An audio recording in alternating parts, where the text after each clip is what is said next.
पाठ 9 अधिक गुड़ चाहिए। रंगासानी विजयनगर की एक विदुषी थीं। प्रत्येक विषय में उनकी अच्छी पकड़ थी। किसी भी विषय पर चर्चा तर्क करने की उनमें अद्भुत क्षमता थी। उन्हें अपने पुरखों से उत्तराधिकार में अपार संपदा मिली थी। उन्हें अपनी संपत्ति और प्रतिभा पर बहुत गर्व था। एक दिन रंगासानी राजा कृष्णदेव राय के दरबार में पहुंची।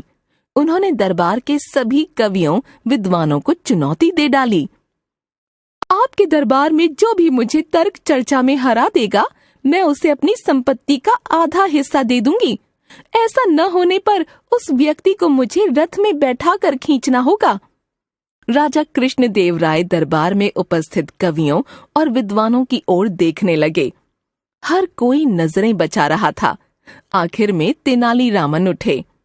मैं रंगासानी से तर्क करने को तैयार हूँ। मुझे 1 सप्ताह का समय दिया जाए। राजा मान गए। घर जाते समय तेनालीरामन रंगासानी के मकान के पास से गुजरे। उनके 2 शिष्य भी साथ थे। लकड़ियों के गट्ठर का दाम बताओ। उन्होंने देखा कि रंगासानी एक फेरी वाले से लकड़ियां खरीद रही थीं। फेरी वाला जाने की जल्दी में गट्ठर उनके दरवाजे पर ही रखकर चला गया। रंगासानी इधर उधर देखने लगी कि कोई आदमी नजर आए तो उससे लकड़ियों का गट्ठर आंगन में रखवा लें। यह देखकर तेनालीरामन ने अपने शिष्य के कान में कुछ कहा और रंगासानी के पास भेज दिया। शिष्य जैसे ही रंगासानी के पास पहुंचा, अगर यह गट्ठर उठाकर घर के आंगन में रख दो तो तुम्हें थोड़ा गुड़ खाने को दूंगी। थोड़ा नहीं, अधिक गुड़ चाहिए। शिष्य ने लकड़ियों का गट्ठर घर के आंगन में रख दिया।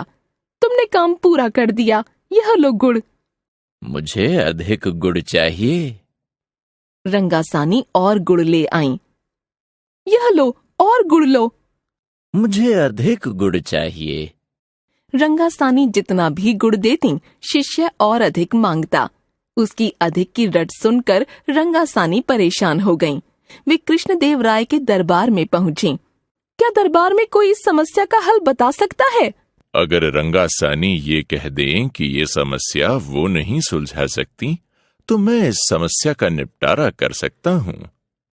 रंगासानी ने शर्त मानकर अपनी हार स्वीकार कर ली।